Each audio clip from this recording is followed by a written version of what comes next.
আসসালামু আলাইকুম। নিয়ে এলাম মজাদার একটা রেসিপি। আজকে একটা মজাদার চিকেন রেসিপি আপনাদের সাথে ঘরোয়া পদ্ধতিতে রান্না করে দেখাবো। এখানে আমি কিছু ভেজিটেবল নিয়েছি টমেটো কেটে, নিয়েছি কাজু বাদাম আর কাটা পেঁয়াজ। এগুলি আমি খুব ভালোভাবে ব্লেন্ড করে নিব। ওদিকে আমি চিকেন কেটে ধুয়ে পরিষ্কার করে হলুদ, মরিচ, ধনিয়া, আদা রসুনের পেস্ট, লবণ সব কিছু দিয়ে খুব ভালোভাবে মেখে তারপরে 2-3 টেবিল চামচের মতো তেল দিয়ে মেখে রেখে দিয়েছি আধা ঘন্টার জন্য আমি ম্যারিনেটের জন্য রেখে দিয়েছি। তো দেখতে পাচ্ছেন তেল দিয়েছি, দিয়ে মেখে আধা ঘন্টার জন্য রেখে দিয়েছি। এখন চুলায় প্রথমে একটা প্যান বসিয়ে 1 কাপের মতো পেঁয়াজ দিয়ে নাড়াচাড়া করে লাল লাল করে ভেজে দিয়ে দিলাম আদা রসুনের পেস্ট। দেখতে পাচ্ছেন আমি 2 বার আদা রসুনের পেস্ট ব্যবহার করেছি।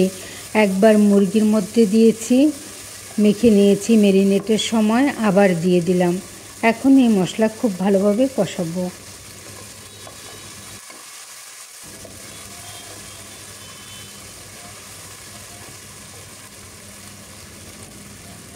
এই রেসিপিটিকে বলা হয় চিকেন ধাবা।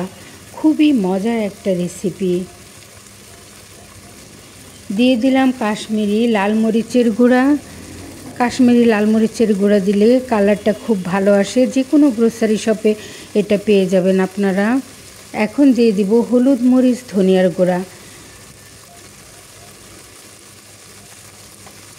হলুদ, মরিচ, ধনিয়া আমার একসঙ্গে করা।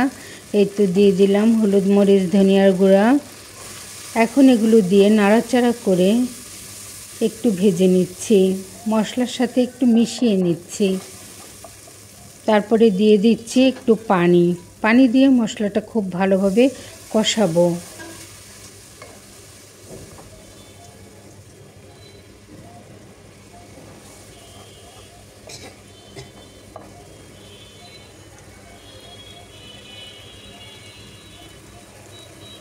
এই তো মশলাটাকে খুব ভালোভাবে কষিয়ে নিচ্ছি। দিয়ে দিলাম গোলমরিচের গুঁড়া। এখানে আমি কালো গোলমরিচের গুঁড়া নিয়েছি 1 টেবিল চামচ। দিয়ে দিলাম শাহি গরম মশলা পাউডার একদম উঁচু করে ভরে 1 টেবিল চামচ।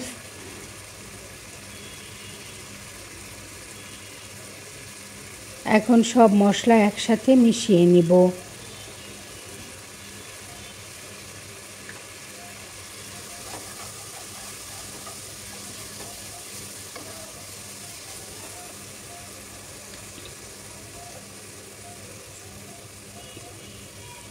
কিছু গোটা মশলা দিয়ে দিলাম, দারুচিনি, এলাচ, লবঙ্গ এসব একটু দিয়ে দিলাম। এখন এখানে আমি ব্লেন্ড করা ওই মশলাটা দিয়ে দিলাম, টমেটো, পেঁয়াজ আর কাজু বাদাম।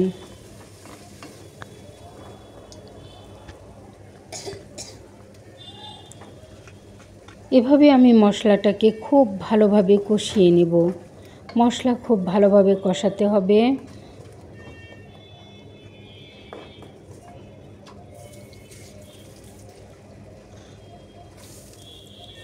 একটু পানি দিয়ে কষালাম।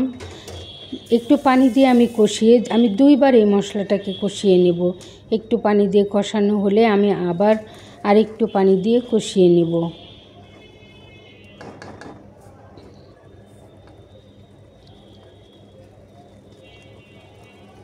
এই তো মশলা প্রায় কষানো হয়ে গেছে, উপরে তেল উঠে এসেছে। আবার আমি দিয়ে দিলাম ওই বাটিটা ধুয়ে পানি।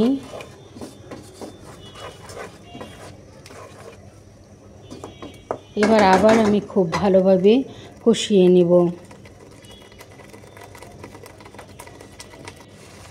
এই তো মশলা কষানো হয়ে গেছে। আমি এখন এই মশলার পাতিলটা নামিয়ে রাখবো। নামিয়ে রেখে ওদিকে আমি প্যান গরম হতে দিয়েছি। ওখানে দিয়েছি তেল, সরিষার তেল ব্যবহার করেছি। দিয়ে এখন চিকেনটাকে আমি খুব ভালোভাবে নাড়াচাড়া করে কষিয়ে নেব।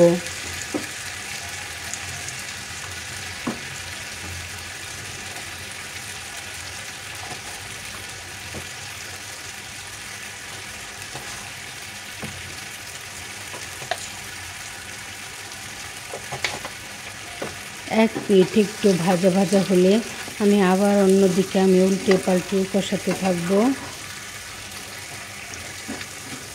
যেহেতু আমি মিডিয়াম টু লো আঁচে ভাজছি, অত ভাজবো না, কষাবো। একটু ঢেকে দিচ্ছি।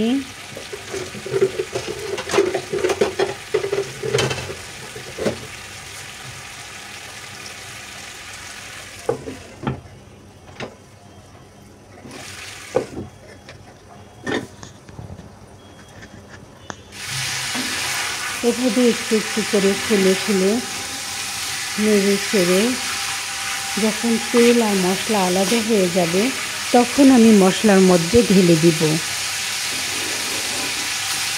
এই তো দেখতে পাচ্ছেন চিকেনটা আমার খুব ভালোভাবে কষানো হয়েছে আর কতটা লোভনীয় হয়েছে। এখন আমি এই চিকেন আগে থেকে কষানো মশলার মধ্যে ঢেলে দিব।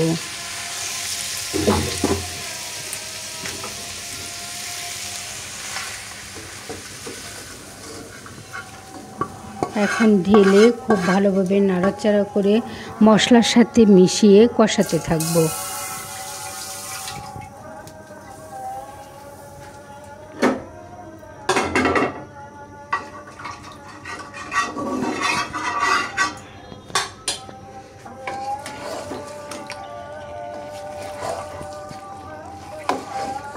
প্লিজ ভিডিওটা লাইক দিয়ে দেখবেন।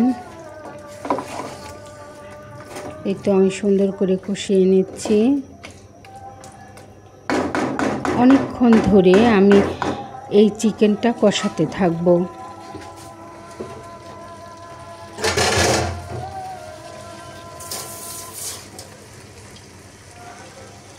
এখন একটু ঢেকে দিচ্ছি। এই তো চিকেন কষানো হয়ে গেছে। যেহেতু আমি একবার শুধু মুরগিতে লবণ ব্যবহার করেছি আর করিনি, এখন আমি আরেকটু লবণ দিয়ে দিলাম চেক করে। এই তো এখন পানি অ্যাড করব।